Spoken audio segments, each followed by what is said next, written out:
It's a traumatizing experience for the kids going through this because I've never went through this as a kid. Yeah. So I mean, can you just imagine, being like for Other you? than not, places being closed, so if I could, I can't go there. This is not much different than my normal. Right, life. And I think that has put me at a disadvantage where Austin is concerned with his anxiety and just To you, in it's so general. normal, and it's Because just it like is so normal to me. My first reaction when I hear people complaining is, "Oh, come on, man! Could you Yeah. imagine going through this when there were no I didn't have cable TV. it's I didn't interesting have that you say yeah. that. I had to Yeah. wait for my friends to get done school and get done their schoolwork, and the most I could hope for was a phone call that we could three-way somebody back then, Same and thing. that is if I could get to the phone. Same thing with career or cannabis people that medicate with cannabis or use it recreationally, and they've been using it for a long time, and people that are in their surroundings that have never used it. The chasm is so wide, and it's so hard to comprehend the person's fear when you say, hey, would you, because society demonized this miracle plant for so many years. It's so hard, to look a person in the eyes and say, no, no, no, no, no, this is actually really good for you. Right. It's but and a lot of people, because of this kind of demonization for so many years, legitimately have panic attacks the first time they use it, and it's not because of per se maybe the plant or the way it was grown or any It's other. the mindset, you think, more than anything. It's the psychological state that they go into when they use it for the first time. So and it's unfortunate that the society has created this monster, but we're giving it everything, not just whatever. There's nothing. I mean, we're all of us here. We pretty much we do everything we humanly can. That's and it's making a change. The change, we're in a pacifist of legalization. I believe it's We're in what? pacifist. If that's Precipice. Yeah. Yeah. and but On the cusp. on a cusp, right? So But I felt like we were on the cusp back in the 1970s too, but because a number of states had decriminalized marijuana, 30 some states well, controlled dangerous. in between. So geopolitically speaking, Right. Yeah, the whole. we're like ripe. This is like you. I mean, there's But nowhere, haven't we nowhere, always been? No, because well, everything was more or less of a black market in terms of cannabis. The northern lights coming from the up top and the brick coming from the bottom. Yeah. Well, there's always a possibility of a backlash. I mean, we feel pretty confident that the ballot question is going to pass in November. Although we're not taking anything for granted, but we think that we certainly have the numbers now. But if it doesn't pass in November, and a lot of people are opposed to the ballot question for I think their own selfish reasons, or because they fear that it's not going to do enough for them particularly. Or because most generally because they make money from cannabis being illegal.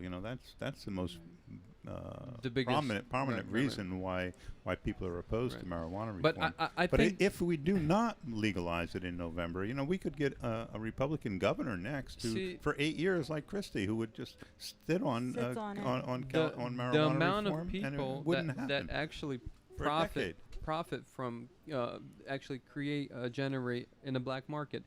A profit is, and I've always said this, is nothing compared to the user base.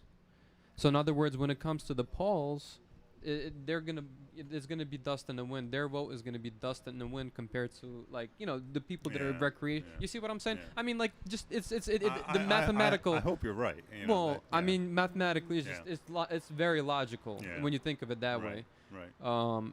And also, I mean, we saw the same thing in California with Prop 64. Where the marijuana growers united with the police to oppose Prop 64 to legalize marijuana for adults in California. So it was the police, it was the substance abuse industry. The key is the marijuana we growers. We don't have any growers here in New Jersey. Very rarely. Right. It's the amount. The population size in the state Plus, when you look at the incarceration numbers, what do we have? 30,000 plus annually. So this is 30,000 people for how many years angry at the system that want to change it. That's just for marijuana, yeah. That's just for small Well, possessions. arrests, yeah. Simple Yeah, arrests. right. So I think it's, the silent majority in this is, I think it's all my life, ever since I've been using cannabis since I was 11 years old. I'm 35, and throughout high school, college, adult life, I can't. People look at it as less of a harmful substance than beer, a bottle of beer, and they want it legal. Everybody wants it legal. I've personally, if Come this, to my town. I'll introduce you to a bunch of people that don't want it I legal. don't- I and don't the wanna worst know- thing I don't want- is you know- these people, the same people that are the biggest voices telling me, "Don't, you're evil." They're the ones that I used to buy my weed from when I was a kid. Wow. They're the reason I Well- started smoking weed is because I Oh, bought boy. it from them, and yet they're telling me, "Oh, Austin's not allowed to play with their children because I'm vocal about the fact that I'm a medical marijuana patient." About And they're that? alcoholics, and they're willing to Yeah. admit that they're alcoholics, but they're better than me Yeah. because their alcohol doesn't hurt anybody. well, look at the. Are you kidding me? Look at the medical program in New Jersey and the way that it exploded when it expanded. Mhm. Now think of that and think of recreational, right? I mean, it's going to be 10 times more in terms of the amount of people, the consensus. I mean, everything is there. And, if we're going to get, I mean, I don't really want to, explore this topic anymore because it's a negative kind of venue at this point. We're looking to, do all this to, I mean, it's never bad, to kind of look at that position and explore that. But I think it's more important that we explore what we can do to promote Yeah, the sure. registering voters Mhm. and reaching out to the Right. sororities. Right. And It's a more positive. it's a more approach, for positive sure. approach, Yeah. and we should be using all of our time, which is not much actually. What do we I have? know. 4 more months? I know. Yeah, yeah. it But definitely not in much. my July, heart of August, hearts, September, I don't. In my October, heart of November. hearts, I don't think October. we even need to do, because the silent majority on this is there. That's all I gotta say. I believe that all my life. But and now we that's- gotta that's get what the I stand. silent majority to stop being so silent and come forward and make sure they vote. Yeah, right, Or we're they gotta gonna come just back be and vote. stuck in this never-ending cycle. It's So anyway, just one other issue came up. I got a phone call yesterday from Steve Kadonsky. Now, Mr. Kadonsky had just spent 26 years at New Jersey State Prison in Trenton for a nonviolent marijuana offense, and it was his first marijuana offense. It was his first offense, and they gave him 26 years. And he has lifetime parole. He's out of prison right now, but he's still under lifetime. What did he parole. do? Well, he tried to move a lot of marijuana. Let's face it. But they got him under the Kingpin statute, and Oh, boy. and they destroyed this guy. So he finally got out, but Mr. Kadonsky was very active. He spent his time in prison trying to deschedule marijuana. And he did it in a very logical way. Now, coincidentally, I got to know him because at the same time, right after New Jersey's law passed in 2010, I said, well, we have to now deschedule marijuana because it doesn't make sense for New Jersey to have marijuana as a Schedule 1 drug, that says that there are no accepted medical uses for marijuana in New Jersey when the Department of Health says there's all these accepted medical uses for marijuana. Right. So I did some research, and I went to the director of the Division of Consumer Affairs, Chris Goldstein, and I went in Newark, and we had a meeting with him. Tom Calcagni was his name at the time, and we had a meeting in Newark, and we with a bunch of his lawyers there at the Division of Law and Public Safety in the Office of Attorney General in Newark, and he was very interested in what I had to say about how marijuana should be descheduled and how you, Mr. Calcagni, are the guy to do this. And he said, "Well, thank you. I'm going to set up a series of meetings with you, and we're going to keep this conversation going." And And then when we left his office, all the meetings were canceled. There were no more meetings with Mr. Calcagni after he talked to Governor Christie, and you know, there was no more communication. So we did not get a formal rejection from Calcagni, and that was the mistake that we made. You know, um, what Mr. Kadonsky did, well, as an inmate at New Jersey State Prison in Trenton, he started going through the Office of Administrative Law, saying exactly the same thing that I said. And I said that, you know, he said, I was convicted as a kingpin of you know, distributing a large amount of marijuana because but it should no longer be considered a Schedule I drug because now you have this, you know, program where there's, you know, you recognize some uses for it. Right. And so they did the same thing to Mr. Kadonsky. They said, "No, get out of here. You're wrong, kid." But he didn't take it. He didn't stop there. He took it to court, and he had some lawyers behind him, and he took it to court. And the Superior Court said, "Well, no, we're going to go along with whatever the director of the Division of Consumer Affairs said in the Office of Attorney General." And at that point, he said something that he said. What he said was, "I don't have the authority to reschedule marijuana." Now, if you look at the New Jersey Administrative Code and the law, it clearly says that the person who has the power to reschedule drugs is the director of the Division of Consumer Affairs. So he must not have read that. Anyway, but Kadonsky didn't stop there. He took that to appellate court, and he appealed that decision. And I was there, and I listened to that, and he had lawyers there at the appellate court at the Richard J. Hughes complex, and the appellate court agreed that Wow. Mr. Kadonsky, it was a different director of the Division of Consumer Affairs, a guy by the name of Mr. Lee at that time. He said Mr. Lee was wrong when he said he didn't have the authority, and in 1991, when that law passed, there were no recognized medical uses for marijuana, but now there are, and this is what the court said. The two judges on the appellate court. So he sent the case back to, you know, the original judge. In between that time, the Office of Attorney General, 2 years ago, over 2 years ago, in March of 2018, they conducted hearings in Newark and in Trenton to reschedule marijuana or deschedule it. I testified in Trenton along with 14 other people, 13 of whom testified in support of rescheduling marijuana for various reasons or descheduling it altogether. Right. And they took all our testimony, and then they also had a meeting in Newark, and there was public testimony, and a lot of people testified there. And over 2 years later, now it's June of 2020, nothing has come of those meetings. There has been no further action. You talk about government in action, Jim Miller. Here's another great example of government inaction. You know, you hold public hearings on descheduling marijuana because the court was wrong, because one of the judges was wrong, and because the Office of Division of Consumer Affairs was wrong.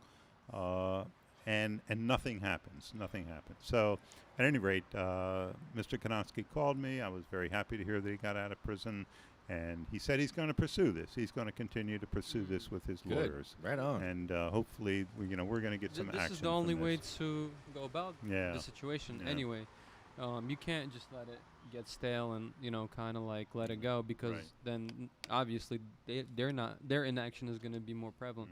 But there's a gentleman right now that we're petitioning for in another state.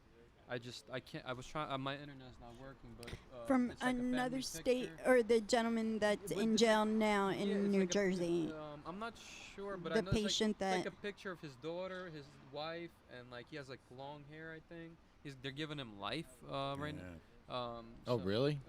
Yeah, everybody signed the petition. Jim Miller actually. Oh, signed that it. one. Oh, Yeah. the Pennsylvania, yeah. Yeah, in Pennsylvania, right? I couldn't Jeez. bring up the thing because my internet's not. Pennsylvania's I know rough. this is going back a tiny bit, but do we have anybody like this is kind of, Yeah, rough I guess, indeed. I've been waiting for going my off of- unemployment, Ken, for 5 months now. You've been waiting what? For my unemployment, 5 months. Oh no. Really? Yeah, I've received all the documentation, the debit card, the PIN, the approval letters. 5 months during a pandemic, they're holding my phone. 5 Wow. months I can't. I've been calling them every day for over 120 days. Every day for hours on the phone, emails, chat, and nothing works. No responses. I got in contact with the legislators. I got in contact with the Treasury. Nothing. No Nobody cares. answers. It's a complete gridlock. Have we, So- or do we have, because I haven't been able to find it, but maybe I'm looking in the wrong place. When Jim was talking about the disconnect with us not having somebody in the Department of Health that we can go to answer our questions and kind of help us navigate the program. Do we have anybody at the Department of Disability Services who is there specifically to help the disabled of New Jersey obtain or go through the process? I'm not sure. No. Because I was looking, because I've been having some problems with the state getting my card all worked out because of my name change, and it's just been one constant after another. And then I was talking to one of the supervisors at MMP the other day, named Janice, and she said, "Well, where? you're disabled at NJ, the MMP program when you call." Oh, medical marijuana. yeah. Yeah. And she said, "But you're disabled. Can't you get help from Disability Services?" And I said, "You know what? I don't think I can." And I started doing the research, and I reached out directly to Perry, the director of Disability Services, and I'm still waiting on a response. So it doesn't seem like we oftentimes, have any. Did you look for like an ombudsman or a social work services or some kind of line that you? They can have reach? those, but they won't assist or help you obtain medical marijuana. Oh, Or yeah. they yeah. won't help you find a doctor. They won't discuss options with you. Yeah, They yeah. won't do any of Yeah. that. What kind of And- help are you looking for? Well, I mean, for me, like, I got to get everything worked out with my card. Like, I'm legal in the system, but I don't have a valid ID right now because they're still playing games with my name change. They're blaming it on my doctor. He needs to do something in his system to make their system Did, recognized for them to be able to make the changes. And it's like, I'm all over the freaking place, but I Is know this- I'm not the only one having issues who's a disabled individual with the program itself. And I just, Is this a way of saying that you were married recently? couple of times. Oh, congratulations if you were, because I don't remember. No, you I you was being still, yeah, divorced. I got my divorce was finalized. Oh, so you're reverting to your maiden name. Yes, I'm going back to my maiden name. And it seems like all the other programs to deal with has been the most difficult for MMP. Like, they still have me. I carry my old driver's license with my married name on it, my MMP, which is expired, and my new driver's license. And the best that they can tell me is if I get pulled over or anything, to tell the police. Gonna It want to stay just- patient and it not want to terrifies throw their medical card away, because in the future, I'm sure, right. I mean, I don't know, but Cam might have the answer to this, but I would assume in the future, even post legalization, patients hopefully will be able to get their medication for free, paid for by the state. However, That's not going to happen until federal descheduling well, happens. in the future, I'm saying, I don't know when or what, but with these medical cards, they're still going to be in use, is what I'm saying. They're not going away, is what I'm Right, saying. exactly. They're not. And right now, we And- don't have anybody that can be the intermediary in between The state the, and the the patient state, the patient, and the doctor. the DOH Right. to the MMP program itself, because we know that there's a disconnect there, and then the patient with the doctors, because there's disconnects there. Right. We have nobody for anybody to go to and say, okay, this is where I'm at, this is what's going on. What are your thoughts, or what can you do to assist me into walking this into- path right. and being able to accomplish Acquire- this? yeah. Yeah, Yeah. accomplish my goal without risk or me having the fear or the risk that I may lose other programs that I qualify for. And In my benefits, situation, I don't qualify for shit because I made too much when I worked, so my Social Security is too high. So for a 2-person household, I don't qualify for any type of assistance. But while I don't qualify for any type of financial assistance, there's a million other programs out there that I should qualify just because I'm disabled and I'm here, but nobody tells you about them. And if you don't know which questions to ask, you'll never know they exist. I told Justin about a program through Department of Developmental Disabilities where as long as we're alive, because our spina bifida is never going to go away, we qualify for a $2,800 stipend. You only get it every other year. But as long as we're still alive, we get it. I completely forgot this program existed until I'm going through all kinds of paperwork and I find my letter and I'm like, wait a minute, I haven't gotten this. So I reached out to them and I said, why haven't I gotten any of these checks since the last one I got was 2010? Why haven't I gotten any since? Like, that's, 5 checks that I'm missing? If they're every other year and we're 2020, like, what's going on? Oh, well, we couldn't verify that you were still living. Are you kidding me? So for 10 years, I didn't get benefits that I deserved because you couldn't verify that I'm alive. Like, I'm alive. Here, but nobody ever reached out to me. Nobody ever tried to contact me. Nobody ever did any of that. They left it all in my lap, which I understand that they do that in the hopes that many disabled will forget about these programs. Like I did. I was so drugged out of my mind I didn't know my name. How was I supposed to remember this?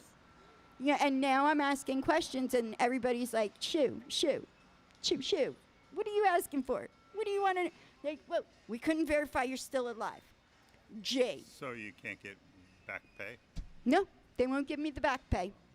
What if you take Even them to though court? I can prove that, and they were willing to admit that they never attempted to reach out to me.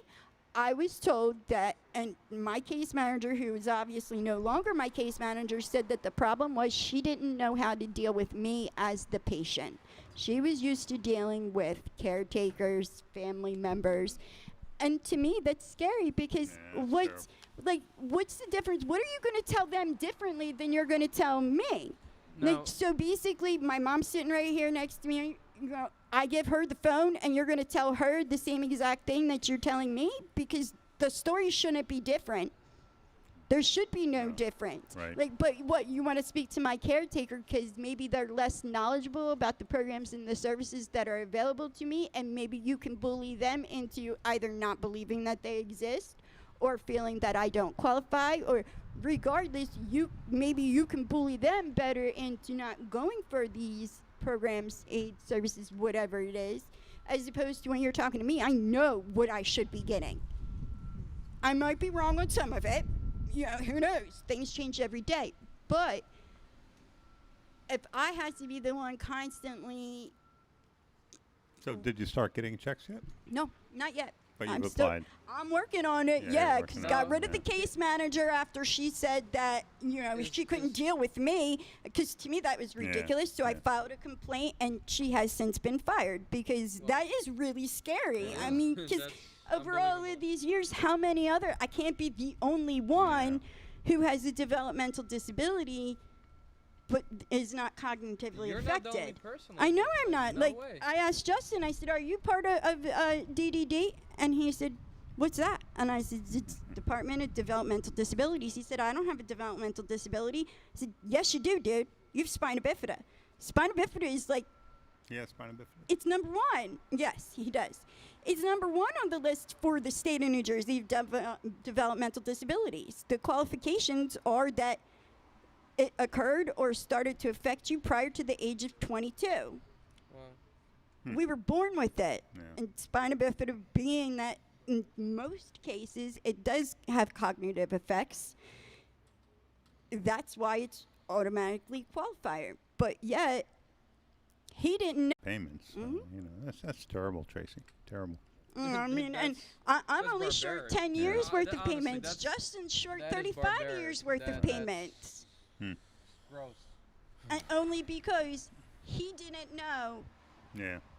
Right. that Just, the right. cognition had nothing to do with the approval Yeah. or acceptance to the program, and they don't tell you. When you Why- say why would they? developmental disabilities, you just think that's, Mentally. Yeah, that's Yeah. what Right that's away. the first Yeah, thing I right, think. Right. That's- I was Well, we're not surprised that, lawyers, that so spina that's bifida okay. qualified as a But- developmental disability. I didn't know that. It I does would have thought that it didn't, you know? because So, due to the fact that the majority of spina bifida patients have some sort of cognitive issues because of the spinal fluid buildup on the brain, hydrocephalus in most cases, that's where you're going to see more Yeah, issues yeah, with sure. cognition than anything else. But if you look at what's going on with today, you're having more spina bifida patients being cognitively affected than ever before because of the in utero surgeries and them going and yes, okay, I get they figure out if we close it in utero, it's going to heal properly. But all they're doing with the in utero surgeries are creating additional complications for the fetus due to the fact that now they're closing in all of that spinal fluid and attaching all the pressure into one, you're capturing it into one area. So now you have however many months worth of buildup of pressure and fluid on the brain, which is what causes severe cognitive dysfunction and disability. So they might be closing the hole and fixing the physical situations. They're not doing anything to help the cognition.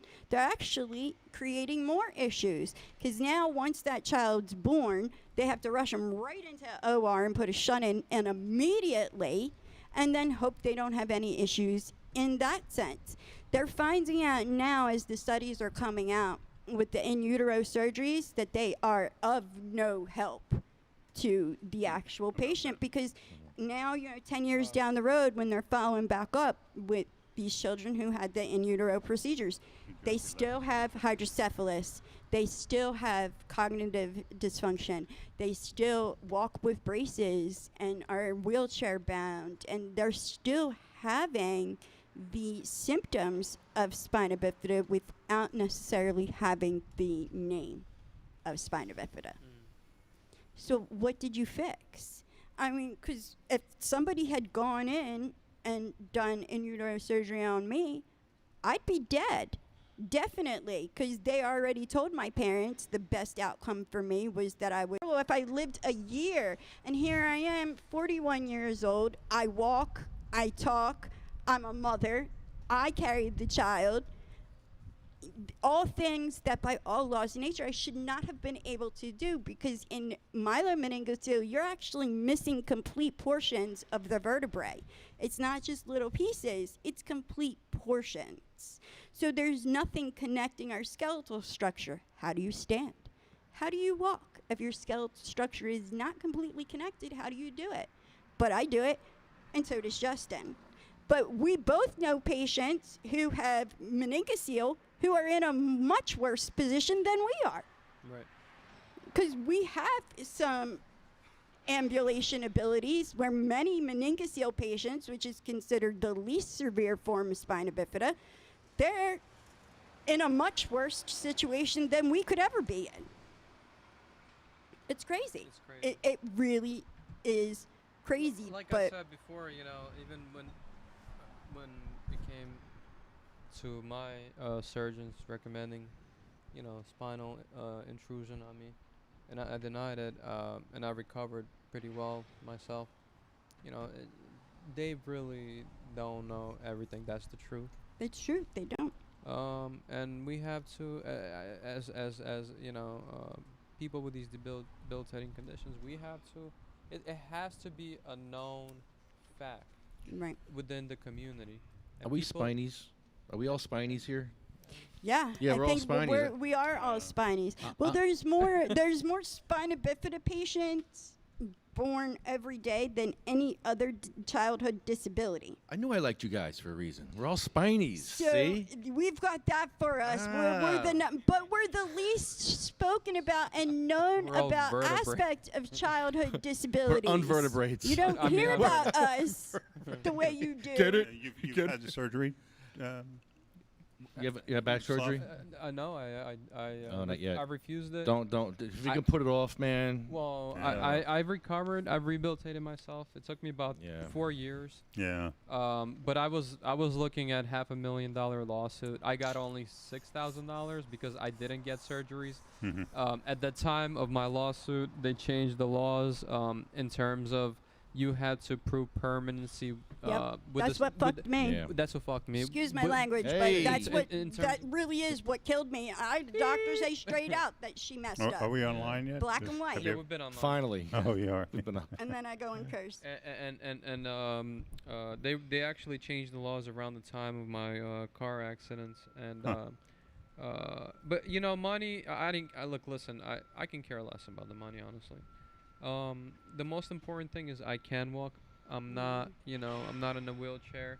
I Mhm. took a big this is what I did. Everybody thought I thought I was a little bit on the edge with it too, with rehabilitating myself and going through the phases, and it was trials and errors, a lot of pain, a lot of risk in what I did. I took a big gamble. I took a lottery hit, I hit the lottery.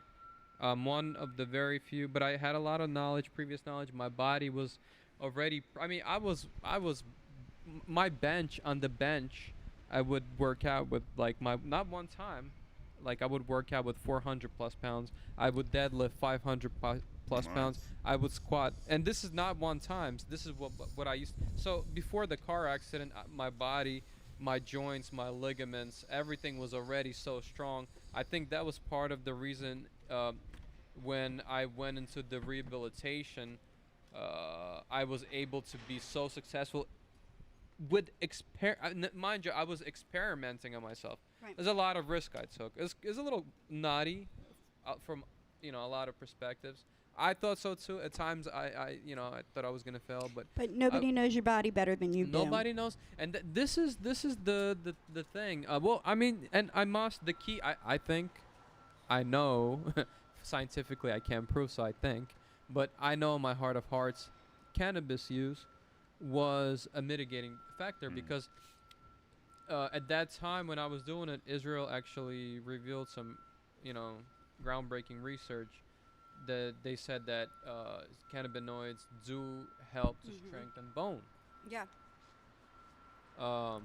So I ran with that, I said, what the hell? I said, what's the worst that can happen? They cut me up. I potentially end up in a wheelchair. I try to rehabilitate, and I potentially end up. So I'm like, let me try. Forget the money, whatever. It's a lot of money, So I had a rear end collision a year apart. Wow. Yeah. So I had a lot of money, insurance money on the table. The lawyer was, money hungry. The surgeon, everybody, everybody was like, all right, let's cut this kid up. Let's show the courts that we did this and that, whether we were successful or not in our surgery. So disgusting. Their Oh, mandates. it's the insurance and the insurance procedure and the doctors, the lawyers, the whole gang It's a not- mess. it's a big mess. Yeah. It's a big mess.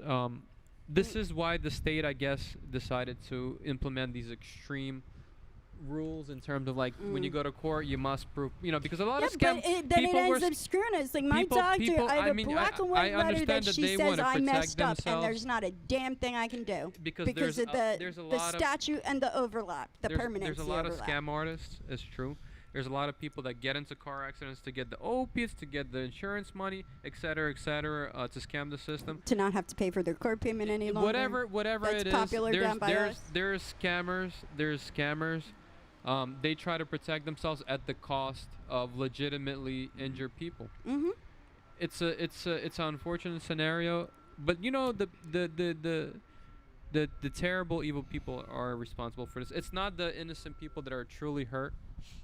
And further going, I don't know. The legislators, hopefully they'll have to do some adjustments, or well, it's really up to the medical.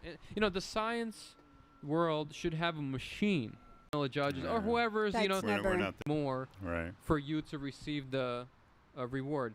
And so what I'm saying is, hopefully within, I don't know, I don't create these machines. I'm not a scientist to say what the time frame will be on, but hopefully they will speed this process up. Jim, you want to say Hey, something? Jim, can Yeah. you grab that mic? I want to ask you. No, the black one. The black one. I've been very lucky to Yes, I have can. avoided surgeries. I've been responding very well to physical therapy and that kind of physical therapy mostly, and marijuana therapy. Yeah, cannabis. I don't like the injections. I went blind from a cortisone injection in my spine, so I won't do that anymore. Mm. Yeah. But Jim, scary. Jim, I want to talk to you for a second before we go. Jim, you said to me before. Well, it's up to you. Let me know, and we'll While he's thinking about that, I just want to bring in that there is a march in Newark on Friday. Yeah, I'll be there. July 10th. Oh, great. From 4 to 7 p.m. Yes. So that's next and week. to end the war on drugs, yes, next Friday. Okay. And then August 15th is the rescheduled Sure Grow patient fundraiser and CMM&J fundraiser. That's Saturday, August 15th from Nice. noon to 5. Woo woo. Okay, so we need to mark out the 10th Jim, and the 15th. I want to know what you guys were talking about before because I was busy. But before that, you were telling me that you saw an ambulance drive by. Oh. Why what you were thinking about before that ambulance drove Yeah, by? you know, What was that? I'll share that. It's like old Jim Miller is back. There's been like an epiphany of sorts, or maybe a whole bunch of outlier coincidences that are impossible to happen so close together. And I've been feeling guilty about not doing enough. And I asked and I step back and I like it. But I've been feeling pulled. And I was on my way back from Toms River to where I go to Mount Laurel, where I live. I live in two places. And I was feeling like really, really bad about it. And I hit a road called Church Road, 1 lane each way, about 5 miles long. No cars on it. And I was thinking about Cheryl and what would she do. And I was thinking, I asked myself, if she was still alive, would I be trying harder? And the answer was yes, times 10. And I thought, but there's other Jims out there and other Cheryls out there, as she would put it, and they're real. And I looked up the road, and it was like, how far is the light there? That's like a tenth of a mile, maybe, or something. And I looked, and I saw the blue and white of a Toms River police EMT ambulance. Well, back in the day, they were Dover Township, and then, of course, got changed all to Toms River. And the 511 was Cheryl's last ride to the hospital on June 3rd, 2003. So I went in the front, she went in the back, she didn't come back, she died 5 days later. So I look up and I hadn't seen the 511 in maybe 4 years.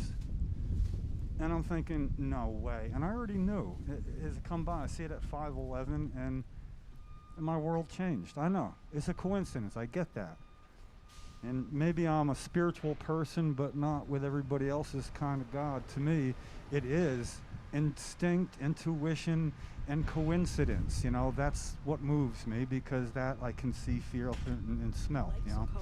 But anyway, the odds were really against that. I knew it when I saw it, and things haven't let up since. It's kind of like what friends would tell me cocaine was like. It's just. And it's not with the clarity I used to have, but I can't stand not doing as much as I can, and nobody ever does as much as they can. You can never do something purely. But anyway, apologies in advance to anybody if I'm a little more abrupt, a little more straightforward. I've always been interruptive. That's just kind of one of my bad traits. Well, what were you guys talking about before? I totally missed it. And It was, we were coming from different directions. on what? Well, mostly whether or not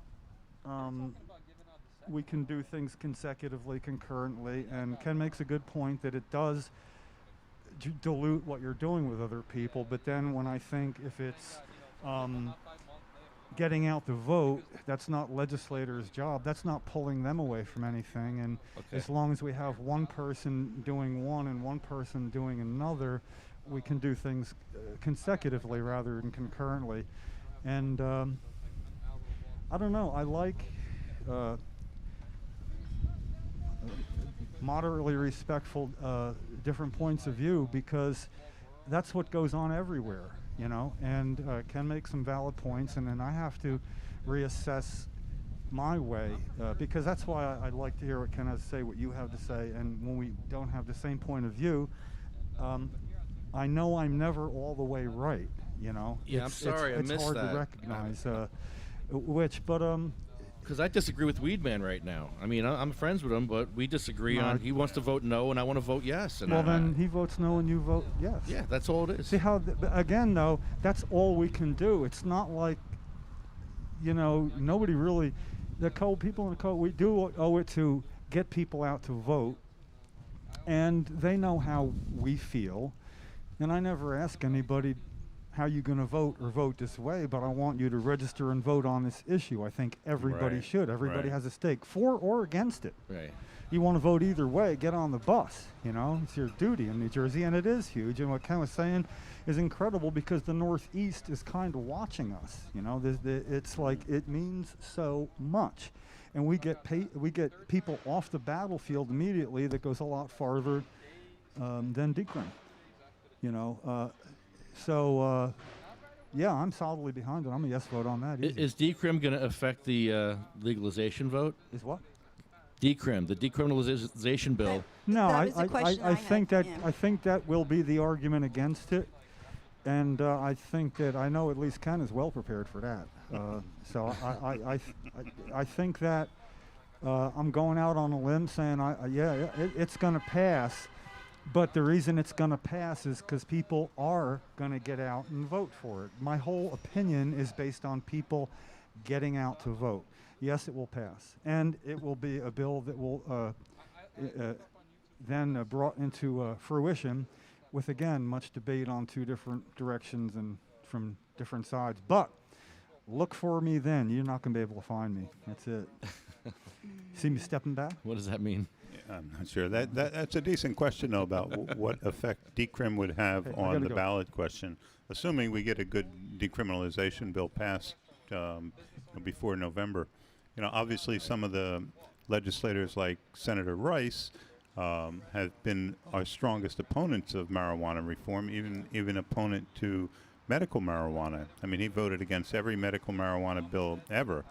And yet he introduced the S-2335 or 2535. I'm sorry. Yeah, it's his baby. He's been Yeah. talking decrim for years. Right. So he did introduce a good bill, and I kind of think in the back of his mind, he thinks that it might defuse the drive to legalize marijuana in New Jersey, but I'm not convinced of that. I think it may very well be part of the momentum for marijuana reform. People, we're stopping the arrest. Obviously stopping the arrest is an important thing. Yes. Or it could have no effect on it. It could either have a positive effect, a negative effect, or no effect. Let's face it. And I tend to think that it'll have either no effect or possibly a positive effect. I don't think that it's going to undermine or derail the efforts to legalize marijuana in New Jersey. Using marijuana inappropriately, even after, Right. It's only for adults now. So what are you going to do with these kids? Yeah. Are you going to still treat them like criminals? Right. Or are you going to, how are you going to stop, how are you going to legitimately discourage minors from using marijuana after, in a situation of adult legal use? Well, there are ways, First of all, Just like you did with alcohol. right, it's just like alcohol, education. Colorado went down. It went down after the legalization. Grab a mic. Yes. Because it's not a vice Right, anymore. right. So, I mean, it doesn't make any sense to say minors should not use marijuana if you're saying at the same time adults should not use marijuana. They don't care. It's like Grab a mic, Slav. in Colorado, the minor cannabis use went down because statistically, because they're saying that to minors it's not fun, it's not a vice anymore, it's not adventurous. They can't So get they into don't the same gravitate kind of anymore trouble towards- that they can Yeah, when they they're don't- going to, They- you know, Right. drinking right. parties. Right. Yeah. Yeah. So It's no fun anymore because no mom fun and dad were Right, okay well, with it's it. a medicine. And It's a Yeah. it's a no, medicine. but It is. honestly, Teen- that's teen why I use didn't went- drink teen most use- of my life. right. Good luck because giving I kids was vitamins, allowed to so I don't drink know at about home. So Uh, I didn't go doing the party stuff because I didn't have to. Teen use of marijuana went down 50% in California after the Prop 215, the medical marijuana law passed there. Totally You know, makes and sense. because, you know, teens see AIDS patients and cancer patients Yep. and hospice patients using marijuana, it's like, it's not glamorous anymore. It's not something they want to emulate. Right. You know, in my generation, you know, it was, you know, we were, it was glamorous to use it. It was, you know, we knew that You it were a was not cool as kid. dangerous as the government was saying. It And was we hip. knew It we was freaked hip, yeah. people out when we smoked joints. Yeah. You know, and that was Yep. part of what we did it for. Yeah, You know, yeah. to get. Things. Yeah. We had it And wrong from still day are. one. Day Still are. one, we had it wrong. You know, but the real question is, what kind of penalties are appropriate for minors to, Right. you know, how can we discourage them in a Constructive way. in a atmosphere of legalization? Right. You know, some people say, well, all right, well, one of the decriminalization bills say it's a $50 fine. You know, $50 doesn't sound much, especially when you compare it to $1,000 that it is now, Right. and 6 months in jail. But still, $50 is a lot of money for a Right. teenager, especially if you don't have $50. You know, Yeah. then you run into a whole series of, you know, well, now you're in contempt of court. Right. You know, so having, you know, a citation, perhaps giving them a citation saying, no, we don't want you doing this, kid. You know, that's an important thing. Community service, you know, that's something. That's a really you good know, thing, I think. That's all Yeah. right, all right. Yeah, look, I you're think not going to that's listen more to us. appropriate We're going to than make anything. you That's do really community good. service, and we're going to, you Yeah, know, that's- we're going to make that's- you volunteer for CMMNJ. That you builds know. character. That's a phenomenal. best. Like, Yeah. I no, love but that. Send them that's to us. Send perfect your little because boys and girls to us, nowadays, parents. if kids can't be we'll like get them this, straight. they You don't know. want to be involved. If they can't be, and you know, all So- the the nurse, the teachers, and everybody says no video games, no video games. Right now, they're saying no, video games are good. Video games are good. But okay, so this is kind of like the same thing. Like if there's a harsh penalty to kids misusing their time when they're playing Right. video games, they're not going to misuse it as much. And if they have to go and volunteer, which is going to take time away from their Yeah. video game Video time, game, they're yeah. less likely. But then also, do you know, it. we have the opportunity to honestly educate people about Right. the dangers that are associated with marijuana use, and there are dangers that are associated with marijuana use, especially for naive users. Right. You know, it affects your coordination. Yeah. You know, it could affect, you know, how you're driving. You know, it certainly should not be used in motor vehicles. I'm sorry, I agree with that there is a rule that, you know, medical marijuana patients are not allowed to use their marijuana and be intoxicated when they drive. And I think that's a reasonable regulation. It's something that I now pay attention to as a medical marijuana patient that I did not pay attention to before, you know, I was using marijuana illegally. Is there a therapeutic level of cannabis that can be in your body while you drive? It's individualized. It's absolutely individualized. If you're an experienced user, you know, I think experience is the real criteria, because marijuana experience is so individualized for so many different people. You know, the main risks that people have is when you're a naive user. You have the possibility of a panic reaction. You have a possibility of a paranoid feeling. You have a possibility of you know, on coordination, so once you're an experienced user, I mean. Irv Rosenfeld, he's been smoking, you know, 10 marijuana cigarettes a day, you know. That's not weed. Well, it is weed. I'm sorry, you know, from the federal government for like 30 years, and he drives to work every day. He has a sailing school for disabled kids. You know, he's a stockbroker. Smokes 10 marijuana cigarettes every day. You know, so he's not affected by it. You know, Yeah. you get used to the psychotropic effects of it, and then you can go and function with it. So, Do you feel that's because your body is now absorbing what they're lacking as far as the endocannabinoid system that's a is very concerned? good point too, Tracy. Yes. Because now it's You know, leveling you yes, out. It's absolutely, fixing you what's know. wrong. Right. So The question is, you know, are you? And what's very difficult to achieve is the appropriate therapeutic, dosage for you. Right. That's why it really is so important that I was talking about earlier. That the state of New Jersey is empowered by the J. Koenig law that passed last year to establish a formal system of dosing and administration guidelines for medical marijuana patients. We don't have that now. You get Yeah. 2 ounces a month, 3 ounces a month. Good luck. Good luck with that. Yeah. How you use it is up to you. Trial and error. Well, we can do better than that. So we can at least work on getting a formal dosing and administration guidelines. So patients who need this to supplement their own endocannabinoid system that is deficient and causing these problems will have exactly the right amount of the exact right combination of cannabinoids for their conditions. And no, that should make them a better person. That should make them better able to function, whether it's Right. driving a car, whether it's going to work, whether it's taking care of their kids, whatever it is that they have to do. If they're in balance, if they have achieved homeostasis, which is what the whole purpose of the endocannabinoid system is, if they've achieved homeostasis with the appropriate cannabinoid amount and combination, then they're better able to function. Right. I mean, I would much rather have somebody using marijuana and driving a car to control his seizures than to have somebody with an uncontrolled seizure condition driving a car. Yep. Amen to that. That Yeah. that definitely, and I think for me, like as a single parent, I don't want to be all floating out there. and start No. Because right. I need to be cognitive Absolutely. to care for Absolutely. my son and to do what he needs and Right. to do what I need and for our daily lives. So it took me time to find that right regimen Right. that was going to give me my comfort level. First, I had to not just say that I know I'm never going to be pain free. I had to really accept it and totally acknowledge that pain free is not a reality for me. Right.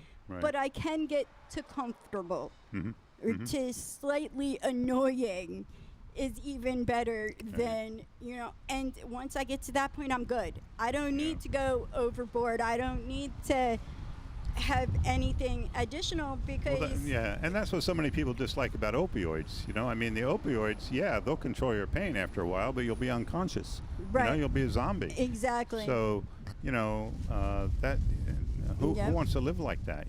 People consider suicide if that's their only option. Zombiehood or intractable pain. Terrible. So, I mean, It to is. have this marijuana is a miracle drug for so many people because it allows them to achieve a level of comfort that they can function with. And it's a great drug. Yeah, it definitely Hey is. Justin, can you grab that mic? I want to ask you guys a question. You guys have different kinds of spina bifida. You both have, but you have one kind and you have a different kind. What's the difference? I have a lipoma tumor And on top of my area of effect, And what do you have? and he doesn't. So mine is basically an opening of the spinal cord where the vertebrae never formed, and the spinal cord that was popping out. The spinal column. Yeah, the spinal column that was popping out controlled my L4-5, so I can't move or feel my feet. So mine is just basically an incomplete closure of the spinal cord. Okay, and you have a tumor, a Yes. growth on Yeah, and at so L4, L5. where in your case, was your back open when you were born? Yes, Yeah. I had a lesion. Mine wasn't because tumors can't live without skin covering them, and because my tumor is Tumors can't live without what? skin covering them. Oh, skin. Okay. So because of that, that's the only coverage I did have. That was the only reason my spinal cord wasn't exposed. I was not diagnosed at birth. I wasn't diagnosed until 3 months later when the tumor was growing rapidly. Oh.